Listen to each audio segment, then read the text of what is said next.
Eu sou a Hélida, sou psicóloga, especialista na área da terapia cognitivo-comportamental, também em avaliação psicológica, formação também em psicopedagogia, e hoje eu trouxe algumas questões para a gente estar conversando, né? Já trabalho com os alunos e trouxe hoje para ampliar isso de uma forma a mais, né? Para os pais, para os demais alunos que ainda não tiveram contato com esse assunto. E sobre as distorções cognitivas. O que são essas distorções cognitivas? Às vezes é como se nós estivéssemos com um óculos com uma lente errada, ou o nosso grau não está correto, ou a gente acaba vendo de uma forma embaçada alguma coisa. Então, quando estamos atentos a essas distorções cognitivas, a gente tem uma maior facilidade de identificar, de se questionar e de melhorar em relação a isso, né? Vamos falar aqui, por exemplo, da leitura mental. O que é a leitura mental? Você imagina que sabe o que as pessoas pensam sem ter evidências suficientes? Por exemplo, ele acha que eu sou um fracasso. Se em algum momento você teve uma leitura mental do que o outro está pensando, você acaba tendo que perceber isso de uma forma melhor, identificar que isso pode ser uma distorção cognitiva e acabar vendo que essa distorção pode trazer sentimentos negativos, emoções que às vezes acabam influenciando na sua forma de agir, né? E por conta disso eu até coloquei a minha linha de pesquisa, que é a cognitivo comportamental, que a gente trabalha essas distorções cognitivas nessa linha, tá bom? Adivinhação do futuro. Você prevê o futuro, que as coisas vão piorar ou que há perigos pela frente. Por exemplo, você reprovado no exame, nunca vou conseguir esse emprego, ou não vou conseguir tirar uma nota boa. Então acaba que a gente vai pensando, tentando adivinhar o que vai acontecer, essa adivinhação do futuro, e às vezes isso vem mais emoções, sentimentos negativos, uma distorção, a gente está vendo de uma forma que às vezes nem não é algo nem que vai acontecer, né? E a gente acaba fazendo isso. Temos também a catastrofização, né? Você acredita que o que aconteceu ou vai acontecer é tão terrível e insustentável que não será capaz de suportar? Por exemplo, seria horrível se eu fracassasse. Então acaba que muitas vezes a gente está fazendo isso no nosso dia a dia e a gente não percebe, né? E aí, será se eu tenho essa distorção cognitiva? Né? Rotulação. Você atribui traços negativos a si mesmo e aos outros? Por exemplo, sou indesejável ou ele é uma pessoa imprestável. Então, às vezes, no nosso dia a dia, nas nossas relações sociais, a gente acaba rotulando as pessoas ou identificando elas de uma certa forma e acaba também trazendo essas rotulações para nós mesmos, né? E a gente não percebe que isso pode estar sendo uma distorção cognitiva, né? Um pensamento que está trazendo emoções, sentimentos negativos, comportamentos negativos, influenciando todo no seu dia a dia. Desqualificação dos aspectos positivos. Você afirma que as realizações positivas, suas ou dos demais, são triviais? Por exemplo, é isso que se espera das esposas, de modo que não conta quando ela é legal comigo? Esses sucessos são fáceis, de modo que não importam, né? Eu acabo desqualificando os aspectos positivos. Essa pessoa é assim mesmo, isso é algo que sempre acontece, e acaba, essas pessoas acabam errando sempre, ou, ela sempre tira nota boa mesmo, então acaba desqualificando isso que seria tão importante no outro. Porque sempre faz algo, significa que vai fazer. E aquilo ali não é. Mas ela sempre tira 10, então se ela tirar um 9, não está sendo tão bom, né? Então, com a gente perceber se a gente está desqualificando os aspectos positivos do outro, ou nosso, às vezes do nosso próprio filho, porque ele já se sai tão bem em alguma coisa, se ele se sai um pouco, não tirar um 10, tirar um 9, ele já não está sendo tão bom, né? Filtro negativo. Você foca quase exclusivamente os aspectos negativos e raramente nota os positivos? Por exemplo, veja, todas as pessoas que não gostam de mim, acaba que tem tanta coisa boa acontecendo, mas a gente vai perceber o que aconteceu de errado, o que aconteceu de negativo, o que não deu certo. E aí, será se você está tendo, tá fazendo esse filtro negativo e isso está sendo bom para você? Supergeneralização. Você percebe um padrão global de aspectos negativos com base em um único incidente? Por exemplo, isso geralmente me acontece. Parece que eu sou um fracasso em muitas coisas. Aconteceu já com alguns alunos, dizia assim, tia, eu sou, que eles acabam me tratando assim, né, aqui na escola, e eles falam, tia, mas parece que tudo dá errado comigo. Sempre acaba, olha, eu me molhei toda, então faz essa super generalização e, e aí eu coloquei, mas e aí? Será se não é porque você acaba muitas vezes agindo por impulso? Então, agindo sem pensar, e em alguns momentos você acaba fazendo algo, e eu percebi esse aluno, né? Ele realmente já caiu da escada. Então, assim, ele às vezes não tem tanta atenção, né? É um aluno como é que a gente chamaria de um aluno desastrado, seria assim, né? Chamar. Por quê? E aí ele coloca, mas tudo acontece comigo? Aí eu falei, mas será se você não tem que parar um pouquinho? Pensar antes de fazer alguma coisa, agir com mais calma em algumas situações, porque você acaba agindo muito rápido, sem pensar, e aí acaba vindo como se você fosse desastrado. E aí as coisas acabam acontecendo com você, né? E aí, fazendo essa super generalização, tudo acontece comigo. E aí, será se você está vendo do ângulo correto? Será se não existe um outro ângulo para observar isso, né? Aqui temos também o pensamento dicotômico. O que é esse pensamento dicotômico? Você vê eventos ou pessoas em termos de tudo ou nada? Por exemplo, sou rejeitado por todos, ou tudo isso foi uma perda de tempo, né? Aquele chamado 880. Ah, tia, ou eu passo a noite acordada para estudar, ou não estudo nada. E aí? Será se eu tenho um pensamento dicotômico? Será se isso facilita, isso ajuda? Será se eu não teria que, em alguns momentos, questionar isso, ver se eu não consigo um meio termo, ver se eu não consigo não agir nos extremos? Será se isso me faz bem? Afirmações do tipo deveria. Você interpreta os eventos em termos de como as coisas devem ser, em vez de simplesmente concentrar-se no que elas são? Por exemplo, eu deveria me sair bem, caso contrário, seria um fracasso. Então acaba que a gente às vezes fica, eu deveria ter feito isso, eu deveria ter agido assim, talvez eu não. Será se eu não deveria? E aí fica no deveria, e aí? Né? Será se isso ajuda? Né? Você sempre ficar pensando que o que deveria ter feito, e se não fosse assim, será se você está vivendo o presente, o momento de agora? Será se você não está vivendo o que passou, o que vai ser? Né? Será se isso ajuda? Como é que tá? Como é que vai ficar os sentimentos em relação a isso? Né? Tendo esse tipo de afirmação. Né? Outra distorção cognitiva é a personalização. Você atribui a si mesmo culpa desproporcional por eventos negativos e não consegue ver que certos eventos também são provocados pelos outros. Por exemplo,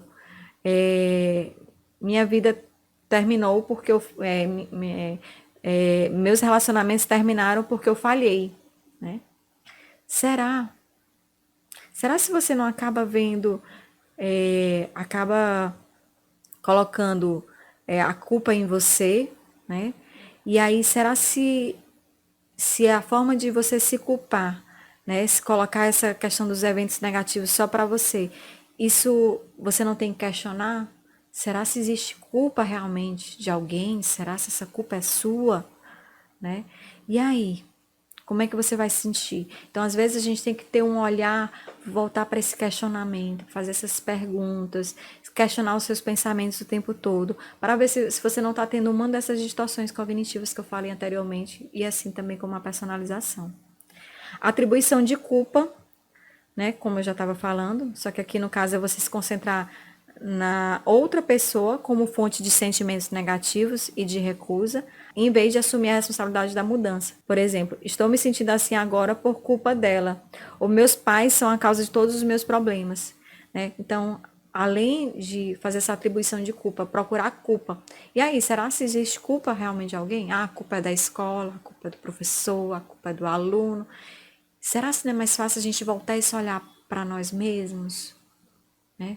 Não necessariamente precisar culpar alguém ou a si, mas perceber a situação, identificar, verificar, se questionar, né? E avaliar melhor se não está fazendo esse tipo de distorção cognitiva, olhando de uma forma para buscar se aproximar mais da realidade, né? Comparações injustas. Você interpreta os eventos em termos de padrões irrealistas, comparando-se com pessoas que saem melhor do que você e concluindo então que é inferior a elas. Por exemplo, ela é mais bem-sucedida do que eu, ou os outros se saíram melhor do que eu no teste. Então você acaba fazendo essas comparações que nem sempre são justas, né? Se comparando com os demais, comparando os outros com outras pessoas. E será se isso não acaba atrapalhando, é, fazendo essa distorção cognitiva, influenciando nos teus sentimentos, nas suas relações, né? Então aqui, como na escola a gente trabalha o tempo todo também as relações dos alunos com eles mesmos, com os professores, eu acho interessante identificar se a gente não está tendo uma dessas distorções cognitivas. Orientação para o remorso. Você fica preso à ideia de que poderia ter se saído melhor no passado, em vez de pensar no que pode fazer melhor agora? Por exemplo, eu poderia ter conseguido um emprego melhor se tivesse tentado. Eu não deveria ter dito isso. Se eu tivesse estudado mais, eu teria conseguido uma nota melhor. Então, será se você fica nessa orientação para o remorso do que você deveria ter feito, lá na questão do deveria, né? Olhando para o que, ficar preso em algo que poderia ter acontecido, em vez de você pensar no aqui e agora. E aí? Aconteceu isso, eu não posso mudar. E o agora? O que está acontecendo agora? Qual é o teu presente? O que está acontecendo nesse minuto? Será se você está olhando para o que está acontecendo nesse minuto atual? Né? E se, é uma distorção também cognitiva que a gente acaba utilizando muito. Você faz uma série de perguntas do tipo, e se alguma coisa acontecer? E nunca fica satisfeito com as respostas. Por exemplo, sim, mas e se eu ficar ansioso? E se acontecer isso? Né? E se eu não conseguir e se eu não conseguir sair no horário? E se eu me atrasar? A escola vai realizar uma viagem, né?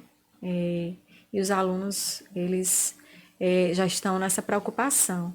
Tia, e se não der certo? Né?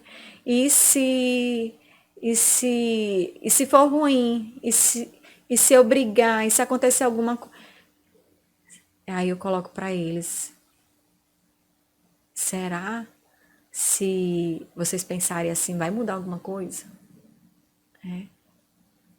O que vocês estão fazendo agora para que isso não aconteça? Né? E sempre voltando esse olhar para o momento que nós estamos atualmente. Né? Não vai adiantar ficar pensando, e se isso acontecer, e se isso? Se você nem vivenciou aquilo, você ficar colocando pensamentos em algo que pode nem acontecer, como é que você não vai estar se sentindo agora? Como é que você está se sentindo agora? Com esses pensamentos. Né? Então, é uma situação também que a gente pode estar percebendo, se a gente não tem, e o que está nos causando. Raciocínio emocional. Você deixa os sentimentos guiarem sua interpretação da realidade? Por exemplo, sinto-me deprimida, consequentemente, algo não está dando certo. Né? Então, será se você deixa que isso acabe guiando você? Né? Os seus sentimentos acabam fazendo com que você se comporte de algumas maneiras e você não estiver atento a isso, né? Com certeza as nossas emoções influenciam diretamente a forma da gente agir, né? Mas a gente tem que estar atento se eu não estou colocando sempre um sentimento como responsável para uma outra coisa acontecer, né? Incapacidade de refutar. Você rejeita qualquer evidência ou argumento que possa contradizer os pensamentos negativos. Por exemplo, quando você pensa, não sou digno de amor, rejeita com irrelevante qualquer evidência de que as pessoas gostem de você. Consequentemente, o pensamento não é refutado. Outro exemplo, esse não é o problema real. Há problemas mais profundos. Existem outros fatores. A gente precisa, às vezes, questionar. Coloquei lá desde o início. Questionar o que a gente está pensando, para a gente tentar se aproximar um pouquinho da realidade.